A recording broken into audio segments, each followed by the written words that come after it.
The scorching desert sun fell mercilessly upon the caravan that slowly wound its way through the golden dunes. At the front, mounted on a sturdy camel, rode a middle-aged man, his graying beard stirring in the hot breeze. His eyes, deep and penetrating, gazed at the horizon with unwavering determination. This was Abram, a man about to change the course of human history. "Go from your country, your people and your father's household, to the land I will show you," echoed the divine words in his mind, as vivid as the day he first heard them. With each step of his camel, Abram was leaving behind not just his homeland, Ur of the Chaldeans, but an entire world of certainties and comfort. Beside him, his wife Sarai rode in silence, her dark eyes reflecting a mixture of apprehension and hope. Behind them, a procession of servants, flocks, and belongings stretched as far as the eye could see. The air vibrated with the sound of bleating sheep, lowing cattle, and the tinkling of camel bells. Thus began the journey that would transform Abram into Abraham, the patriarch of three great monotheistic religions. A journey that would span generations, shaping the destiny of nations yet to be born. Abram was born into a wealthy family in Ur, a prosperous city on the banks of the Euphrates River. His father Terah was an idol maker, and the family enjoyed a comfortable life. However, from a young age, Abram felt a restlessness in his heart, a sense that there was something more beyond the gods of stone and wood that his father created. It was in this context that, at 75 years old, Abram heard the call of a different God.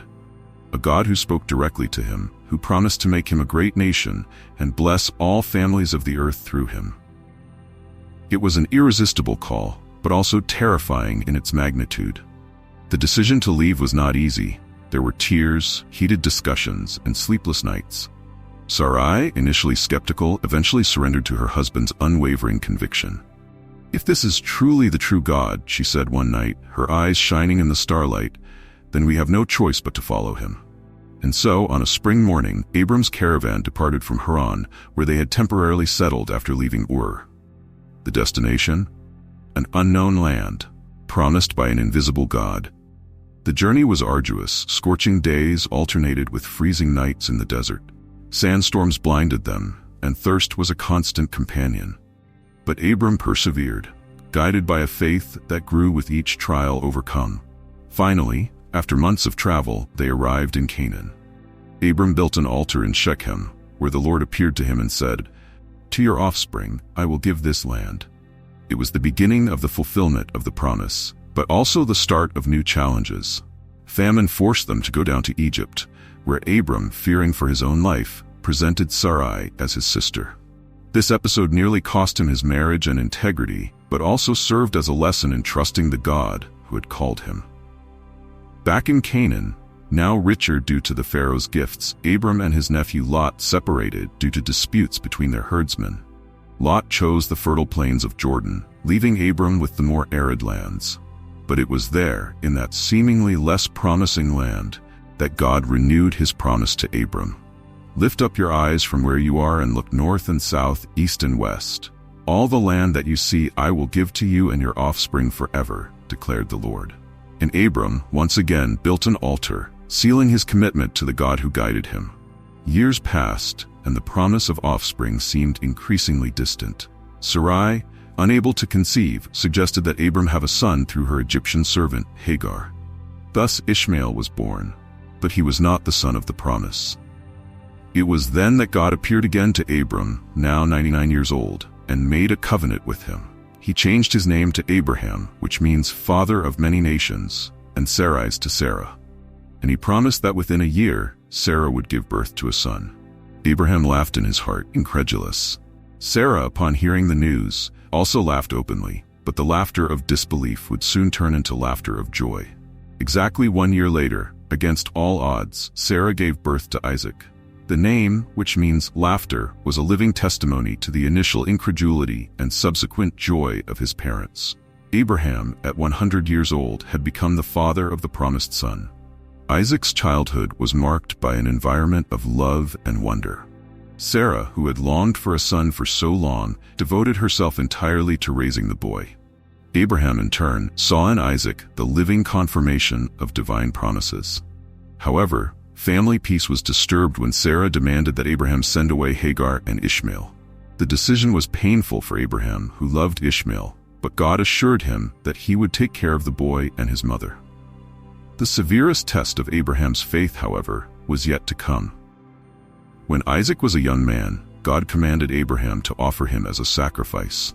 The patriarch, torn between his love for his son and his obedience to God, prepared to fulfill the divine command. The scene on Mount Moriah is one of the most dramatic and moving in Scripture. Isaac, carrying the wood for his own sacrifice, innocently asks his father, "The fire and wood are here, but where is the lamb for the burnt offering?" Abraham, with a broken heart, replies, "God himself will provide the lamb for the burnt offering, my son." At the last moment, as Abraham was about to bring down the knife, an angel of the Lord stopped him. A ram, caught by its horns in a thicket, was offered in Isaac's place. This event not only tested and proved Abraham's faith, but also foreshadowed the future sacrifice God would make of his own son. Isaac grew up and became a man of peace, preferring to dig new wells rather than dispute the old ones. His love story with Rebekah, the wife Abraham sent for among his relatives in Haran, is one of the most touching romances in the Bible. For 20 years, Isaac and Rebekah longed for children. Finally, after much prayer, Rebekah conceived twins. Even before birth, the children struggled in the womb, a portent of future tensions between them and their descendants. Esau was born first, red and hairy, followed closely by Jacob, who was holding on to his brother's heel. The boys grew up with contrasting personalities. Esau became a skilled hunter, a man of the open country, while Jacob was quiet, preferring to stay among the tents. The family dynamics were complex. Isaac favored Esau, savoring the game he hunted, while Rebekah favored Jacob. This division of affections planted the seeds of future conflicts. The turning point came when Esau, famished after a hunt, sold his birthright to Jacob for a bowl of lentil stew. This impulsive act by Esau revealed his devaluation of the spiritual blessings associated with the birthright. Years later, when Isaac was old and blind, Rebekah devised a plan for Jacob to receive the blessing intended for Esau. Disguising Jacob with animal skins to mimic the texture of Esau's skin, she sent him to deceive his dying father. The plan worked, but at a high cost. When Esau discovered the deception, he swore to kill his brother. Jacob was forced to flee to his uncle Laban's house in Haran, leaving behind a divided family and an uncertain future. Jacob's journey to Haran was marked by a transformative encounter with God. At Bethel, he dreamed of a ladder reaching to heaven, with angels ascending and descending on it. In this dream, God renewed with Jacob the promises made to Abraham and Isaac. In Haran, Jacob experienced both love and deception. He fell in love with Rachel, Laban's younger daughter, and agreed to work 7 years for her. But on the wedding night, Laban substituted Rachel with her older sister, Leah. Jacob ended up marrying both sisters, working another 7 years for Rachel. The years in Haran were a time of growth for Jacob, both in family and wealth. He had 12 sons and a daughter who would become the ancestors of the 12 tribes of Israel. But the call to return to the Promised Land never left him. The journey back to Canaan was marked by tension and fear. Jacob dreaded the encounter with Esau, unsure if his brother still sought revenge. On the night before their meeting, another pivotal event occurred. Jacob wrestled with a mysterious being, later identified as God or an angel. From this struggle, Jacob emerged with a new name, Israel, meaning he who struggles with God, and a new perspective. The encounter with Esau was surprisingly peaceful, with the brothers reconciling in an emotional embrace. Back in Canaan, Jacob faced new trials. The loss of his beloved Rachel in childbirth with Benjamin, the apparent disappearance of Joseph, his favorite son, and the tensions among his other sons tested his faith and resilience. Joseph's story is an epic narrative of betrayal, perseverance, and redemption. Jacob's favorite son, Joseph, was envied by his brothers, especially after sharing dreams that suggested his future ascendancy over them. The brothers' resentment culminated in an act of betrayal. Taking advantage of Jacob's absence, they threw Joseph into a pit and sold him as a slave to a passing caravan of Ishmaelites. To cover their crime, they dipped Joseph's multicolored coat in goat's blood and presented it to their father, leading Jacob to believe his beloved son had been killed by a wild animal. Joseph was taken to Egypt and sold to Potiphar, captain of Pharaoh's guard. There, his integrity and administrative ability soon made him prosper, being placed in charge of Potiphar's entire household. However, his fortune changed again when Potiphar's wife, attracted by his beauty, tried to seduce him. Faced with Joseph's refusal, she falsely accused him of attempted rape, resulting in his imprisonment. Even in prison, Joseph's character and abilities stood out. He interpreted the dreams of two of Pharaoh's imprisoned officials, correctly predicting the fate of each.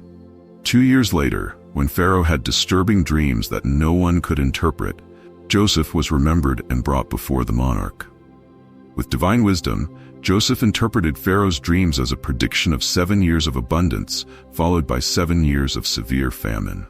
Impressed, Pharaoh not only freed Joseph from prison but appointed him governor of all Egypt, second only to Pharaoh himself in authority. Joseph implemented a grain storage plan during the years of abundance, preparing Egypt for the coming famine.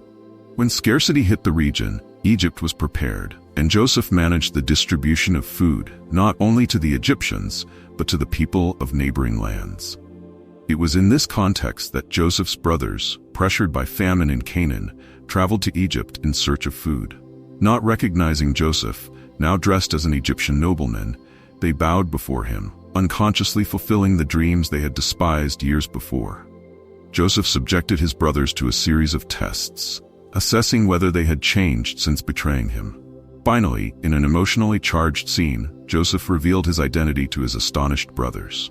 "I am Joseph, your brother, the one you sold into Egypt," he declared, his voice choked with emotion. The moment of revelation was followed not by vengeance, but by forgiveness and reconciliation.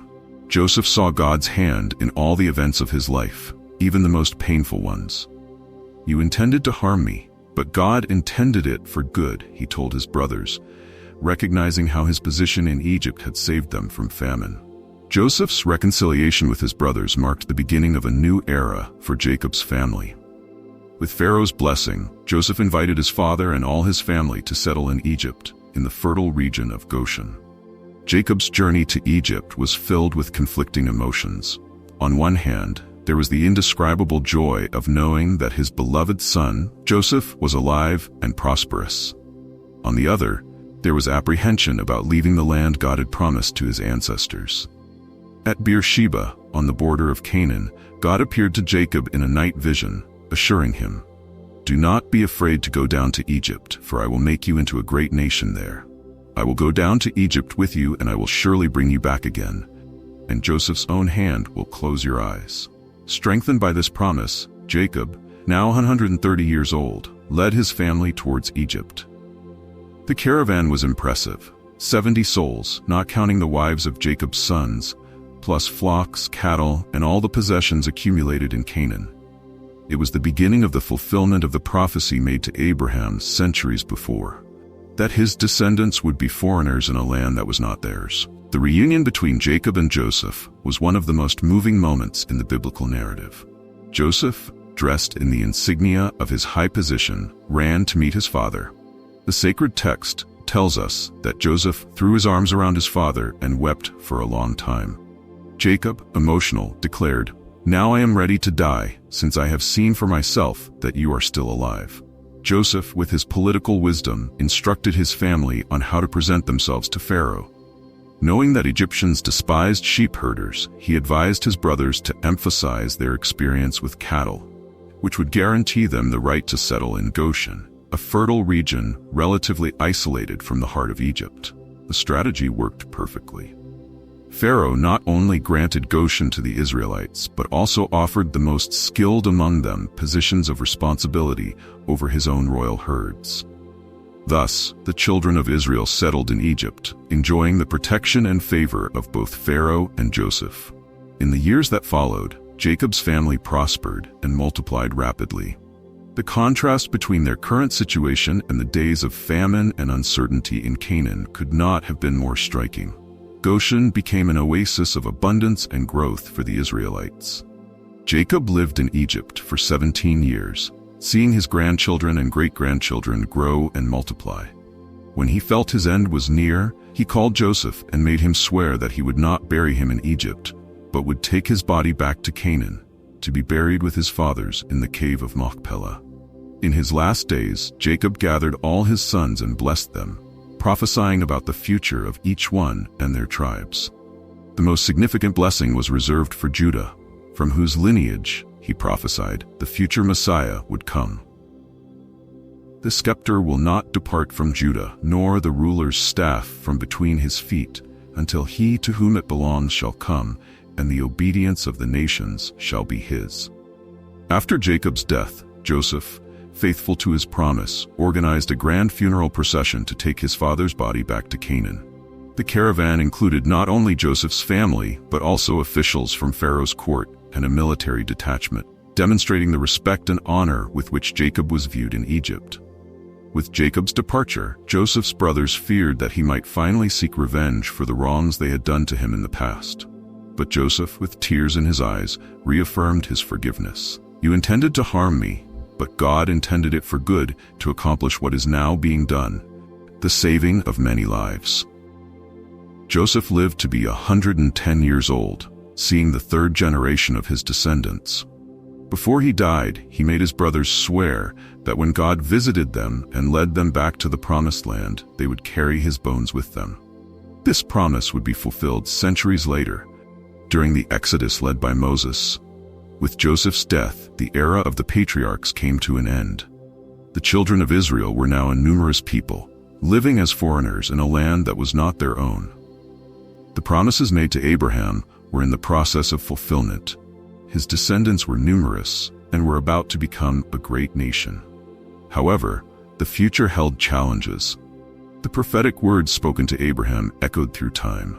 "Know for certain that for 400 years your descendants will be strangers in a country not their own, and that they will be enslaved and mistreated there." The stage was set for the next chapter in Israel's history: slavery in Egypt and the subsequent Exodus. The saga of the patriarchs is more than a mere historical narrative. It is a testament to God's faithfulness and the complexity of human experience. Through the lives of Abraham, Isaac, Jacob, and Joseph, we see universal themes unfold: faith and doubt, love and betrayal, promise and fulfillment. Abraham, the father of faith, teaches us about radical trust in God even when the future seems uncertain. His journey from Ur to Canaan is a powerful symbol of the spiritual journey we are all called to undertake, leaving behind the familiar in search of the unknown promised by God. Isaac, the son of promise, represents the continuity of the divine covenant. His life, less dramatic than that of his father or his son, reminds us that faith is not always manifested in grand gestures, but often in daily faithfulness. Jacob, the supplanter who became Israel, personifies the human struggle with God and with men. His transformation from a cunning trickster to a venerable patriarch illustrates the transformative power of encountering the divine. Joseph, finally, is an extraordinary example of perseverance and forgiveness. His story teaches us that God can use even the worst circumstances to accomplish his purposes, and that forgiveness has the power to heal the deepest wounds. Together, the lives of these patriarchs form the foundation upon which the nation of Israel would be built. Their stories of faith, failures, and redemption continue to inspire and instruct, transcending cultures and generations.